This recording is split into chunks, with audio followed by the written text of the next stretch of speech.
Did you want? I know on Twitter you asked about the virgin birth. I don't know if you wanted, if you still have juice, if you still have energy to talk about that, or Sure, why not?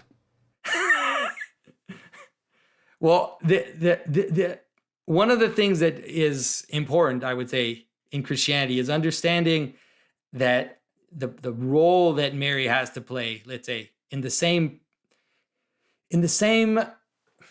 way that we talk about how the reality of Christ had to manifest itself in the world for us to understand that the possibility of this thing, the possibility of how everything comes together, right?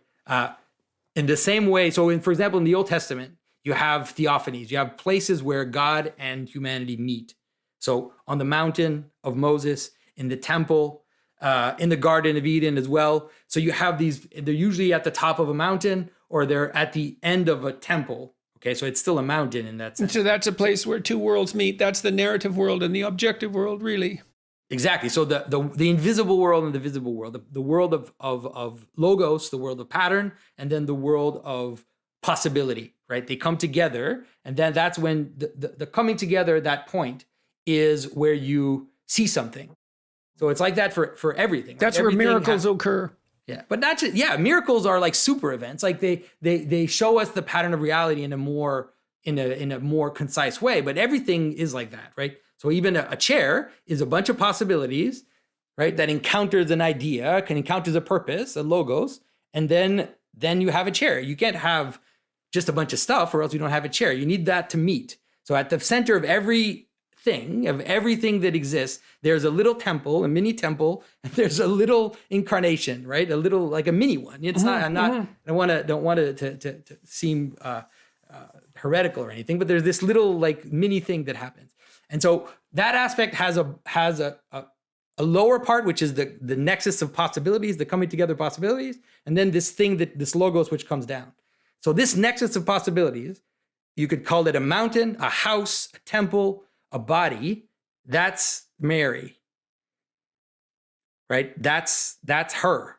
She's the place of manifestation. So she's the Ark of the Covenant.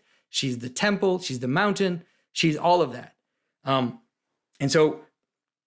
then we play that role. You could say the church, the body of Christ, we play that role. We come together in love, and then the divine logos descends and manifests to unite the body, right, together, and to reveal himself in that unity of the body. So we see Christ in the unity of love. So Christ says they will know you by how you love each other, because that's how you know that a body exists, is that it's coherent. It holds together as a body.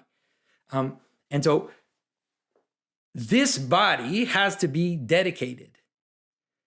It has to be dedicated to the thing which it's manifesting.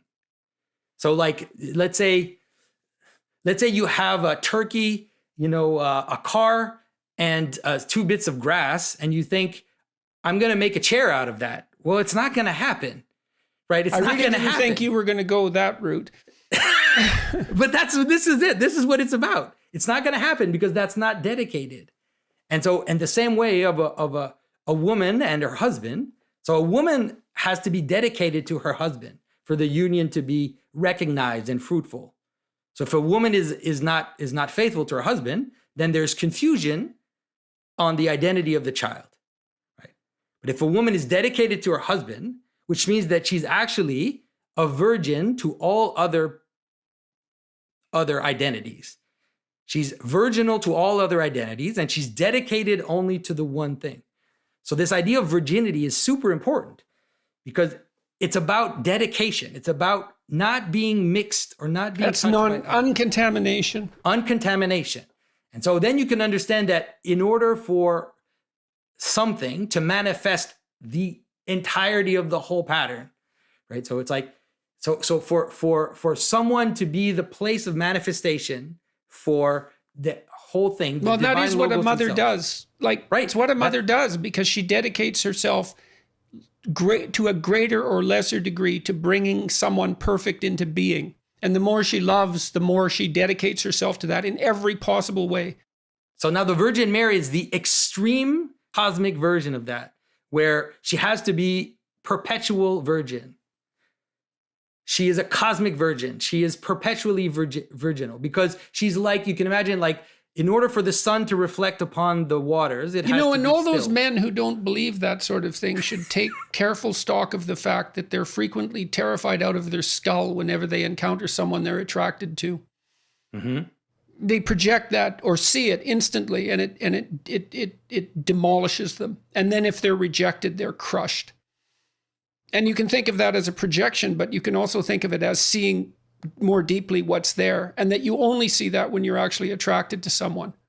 Mm-hmm. And then that attraction has a basis because you're seeing what they could be, even if you're not seeing what's there.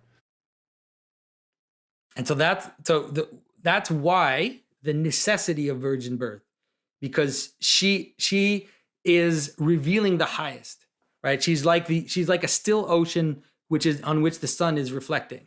And if it was mitigated, then it would only reflect a mitigated manner. And then everything in between is mitigated. Like I said, it's like a woman who's faithful to her husband. Obviously, is not a virgin in a technical sense. You could say she's a virginal to others. She's untouched by others, but she's dedicated to the one man, just like. Well, and the degree to which that's entangled with genuine virginity also isn't the case. Also, isn't so obvious. Yeah. It isn't. We don't know what the preconditions are for setting up the ideal relationship. And it's certainly the case that we bring the baggage of our previous relationships into our current relationship. And maybe sometimes that's for the better, and maybe the virginity can be symbolic, but people can certainly be sullied by their past behavior, and sometimes in a way that they can't figure out how to repair. Yeah. Well, for sure, the Christian ideal has always been the union of virgins, in the sense that then the dedication ends up being tighter. Right. And so you are dedicated to your husband, and your husband is dedicated to you. And then you're unmitigated mentally, even, right? Like in terms of memories and in terms of comparing and in terms of all of these things which we do as human beings. And so it can prevent slippage in terms of your dedication. Yeah. So I don't know if that makes sense in terms of yes, understanding why.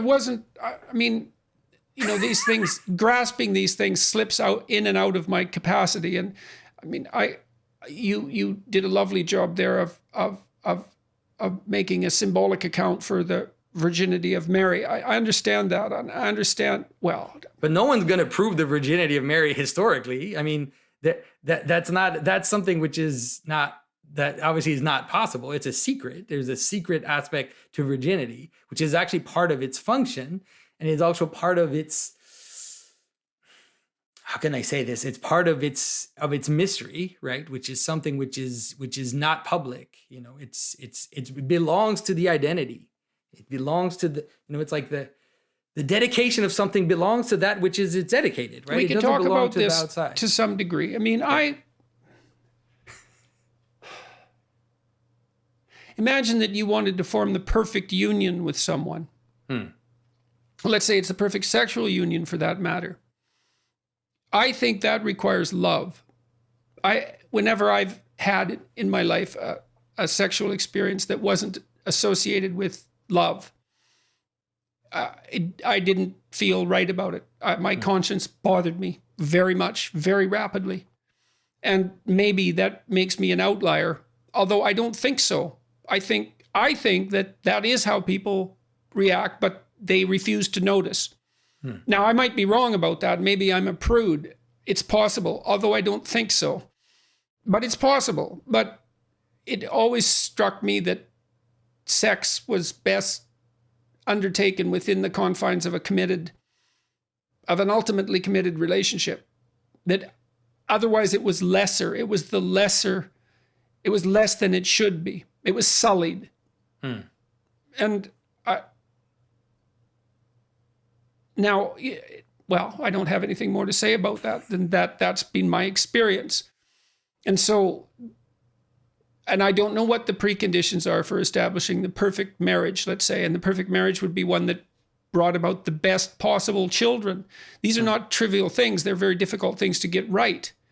Certainly you want the least amount of animosity, unnecessary animosity possible between the parents. You want the union to be tight. You want it to be based on love and commitment. That seems clear even from the psychological literature.